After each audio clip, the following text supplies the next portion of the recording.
बस 3 दिन दिए गए उन्हें अपने गुनाह पर पछताने के लिए।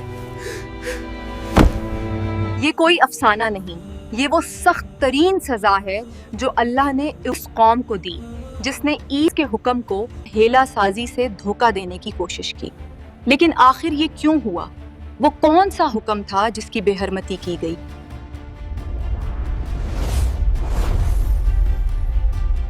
हम तारीख के उस दौर में चलते हैं जब नबीउल्लाह हजरत दाऊद अलैहिस्सलाम की रहनुमाई में ये कौम बसती थी।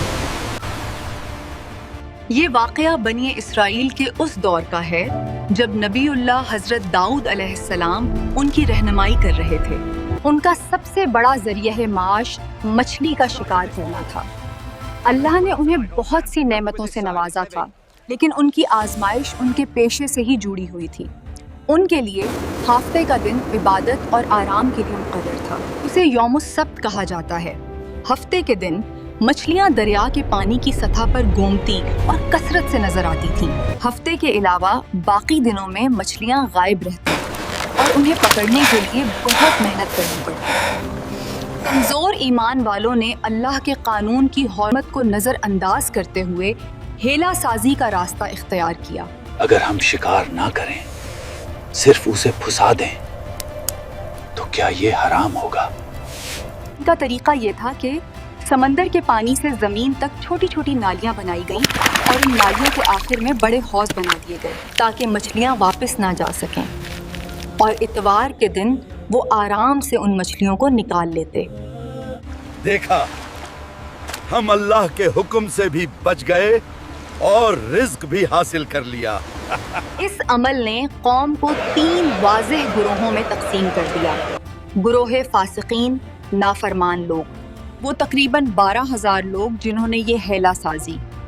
गुरूह साकत छप रहने वाले, वो लोग जिन्होंने शुरू में नसीहत की, लेकिन जब उन लोगों ने बात ना मानी तो ये कहकर छोड़ दिया कि तुम ऐसी कौम को क्यों नसीहत करते हो जिनको अल्लाह हलाक करने वाला है। बस करो, इन्हें अल्लाह हलाक करने वाला है, अपनी जुबान क्यों थकाते हो? गुरूह सालेह यानी नेक और नसीहत करने वाले, वो लोग जिन्होंने मुस्तकिल नसीहत जारी रखी। उनका जवाब था, हम इसलिए नसीहत करते हैं ताकि अल्लाह के सामने उज़ार पेश कर सकें और शायद कि ये लोग बाज आ जाएं। हम अल्लाह के सामने उज़र पेश करने के लिए नसीहत करते रहेंगे, शायद उनका दिल पिघल जाए। जब नाफरमान लोगों ने नसीहत पर ध्यान नहीं दिया तो सालेह लोगों ने उनसे दीवार बनाकर खुद को अलग कर लिया। फिर अजाब का नुज़ूल हुआ। एक सुबह जब दीवार से कपार बिल्कुल खामोशी छाई थी तो नेक लोगों ने दीवार से झांक कर देखा।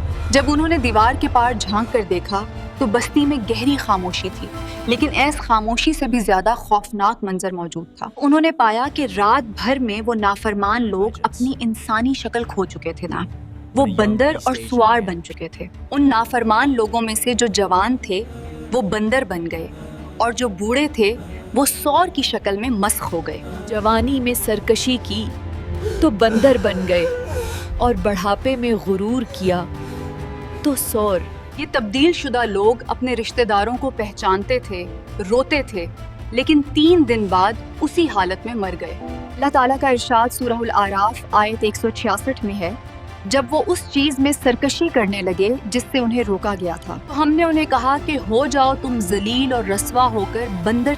हज़रत अब्दुल्ला बिन अब्बास जो कि सहाबा और मुफस्सिरीन में अहम शख्सियत हैं, उन्होंने इस वाक़या के मुतालिक फरमाया, जवान थे वो बंदर और जो बूढ़े थे वो सौर की शक्ल में मस्ख हो गए। हरगिज नहीं, जो कौमें अज़ाबे मुस्ख शक्ल बदलना का शिकार होती हैं, अल्लाह ताला उनकी नस्ल आगे नहीं चलने देता। लिहाजा आज जो बंदर और सौर दुनिया में मौजूद हैं वो तब भी ऐसे ही थे और अल्लाह की आम मखलूक हैं। आज के बंदर उस मस्ख शुदा नस्ल से नहीं हैं, वो अल्लाह की आम मखलूक हैं।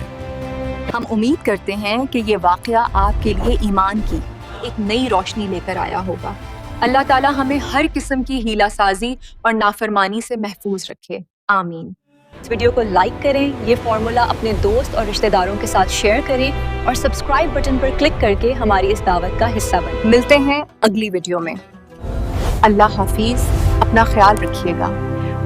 جزاک اللہ خیر.